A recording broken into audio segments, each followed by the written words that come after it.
tous entendu parler du pacte pour la transition. Ça a fait beaucoup de bruit. Des milliers de personnes ont signé un engagement personnel pour améliorer leur pratique quotidienne de vie, pour éliminer des déchets, des gaz à effet de serre.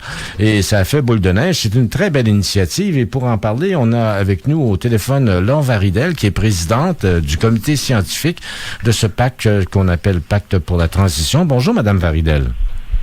Bonjour. En fait, je suis présidente du comité scientifique qui va faire l'analyse des 101 idées pour le climat qui vont être soumises par les citoyens. Bon, alors, on va y arriver tout de suite. Pour l'instant, combien de gens ont signé ce pacte-là ici au Québec, là? On est rendu à plus de 280 000 personnes.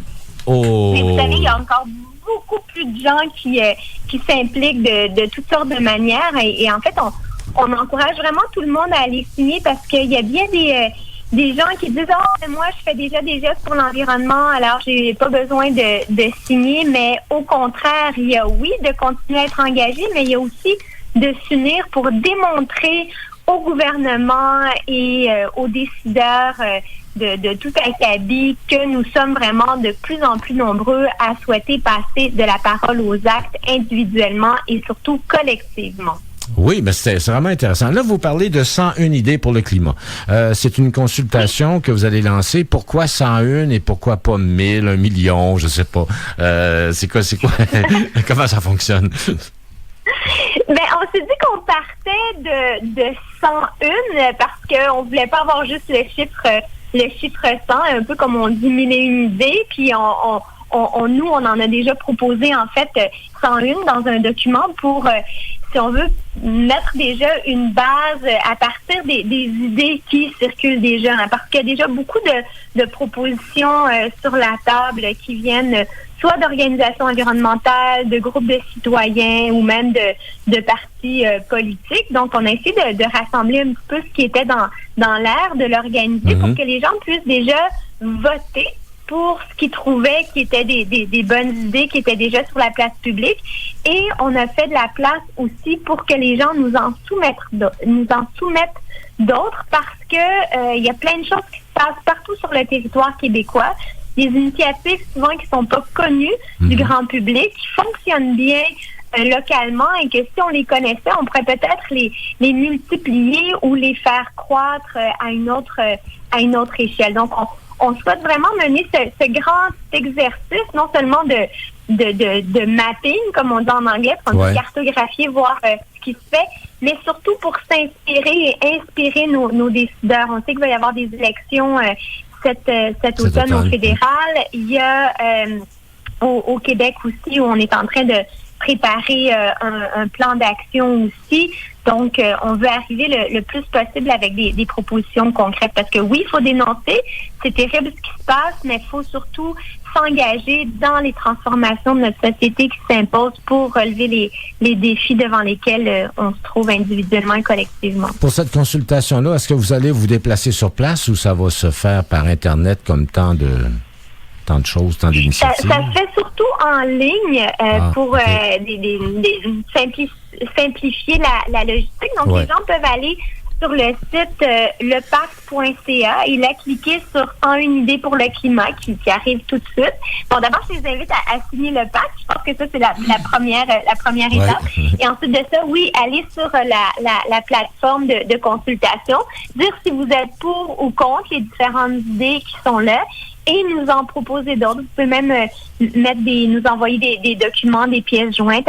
À date, on a reçu en fait vraiment beaucoup de propositions. Il y a déjà plus de 1180 personnes qui ont participé. On a eu 621 amendements, 543 propositions. Et aussi des idées. Il y a une question ouverte à la fin qui invite les gens à présenter ce serait quoi leur Québec idéal. Donc, on invite les gens aussi à rêver, à imaginer le monde qui se souhaite, le monde qu'ils souhaitent à leurs enfants, parce que tout commence d'un idéal avant de ensuite pouvoir prendre les moyens qui sont nécessaires pour le réaliser. Vous parlez de 101 idées. Moi, je pensais aux 101 dalmatiens, donc c'est une idée par... mais vous abordez, je pense, 10 grandes priorités. Là, on parle de l'énergie, les transports, l'industrie, le bâtiment, la consommation, les déchets et matières résiduelles, l'agriculture, l'alimentation, la biodiversité, les ressources naturelles, la science, l'éducation, la santé, les services sociaux, la sécurité et les lois et politiques. Vous abordez beaucoup de domaines, je pense, là.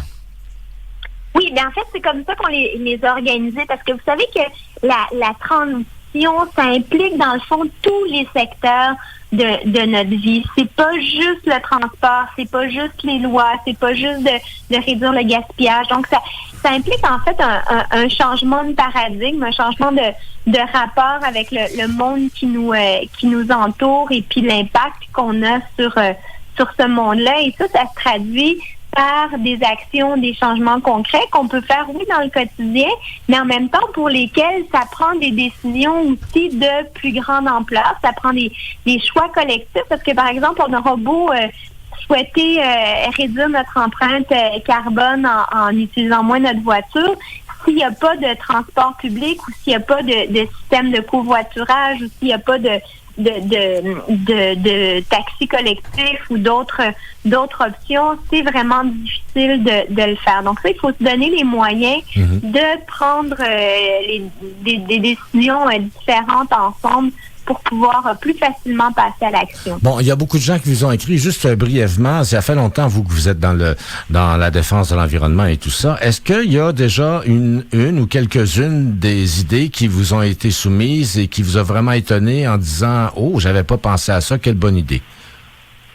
Ben, en fait, il y a des idées qu'on n'avait pas nécessairement incluses, en fait, dont on parle, qui sont un peu dans l'air, mais qui sont ressorties plus que je pensais dans la consultation, notamment l'idée de réduire le temps de travail, de permettre aux gens de travailler, par exemple, une journée par semaine à la maison, hein, selon les professions. Il y a bien des milieux dans lesquels c'est possible. Donc, déjà, on réduit dans le fond de 20% les déplacements potentiellement liés au travail pour une journée dans la semaine. Puis d'ailleurs, il y a un entrepreneur qui nous disait que il l'avait fait, et que non seulement ça avait des bénéfices en termes de réduction des émissions de gaz à effet de serre, mais aussi des impacts positifs sur la qualité du travail, le taux d'absentéisme, la conciliation travail-famille et autres. Puis, vous savez, quelque chose qui est intéressant, c'est qu'on réalise que plusieurs des propositions, des éléments de solution pour la transition sont non seulement bénéfiques pour l'environnement, mais sont aussi bénéfiques pour la santé humaine, et qu'elle soit physique ou même mentale. Parce que dans le fond, la transition implique à certains égards, par exemple, de réduire notre consommation. On sait que beaucoup de gens se sentent coincés dans le cycle du consommer, jeter toujours plus, parce qu'il y a beaucoup de pression sociale pour ça aussi, ce qui mène à de l'endettement aussi, et l'endettement qui mène à du stress. Donc, réduire sa consommation, ça peut être un moyen aussi de réduire son endettement et de réduire les pressions qu'on ressent et le stress qu'on ressent lié à ça. D'accord. Je vais devoir vous interrompre, Laure Varidel. Là, vous êtes parti, là, vous en aurez. Je vois bien que on comprend un peu le sens de votre intervention. Je vous remercie infiniment, Laure Varidel. Ben, merci à vous, puis je vous invite vraiment à aller sur le site lepac.ca. Merci, au revoir. Merci, au revoir.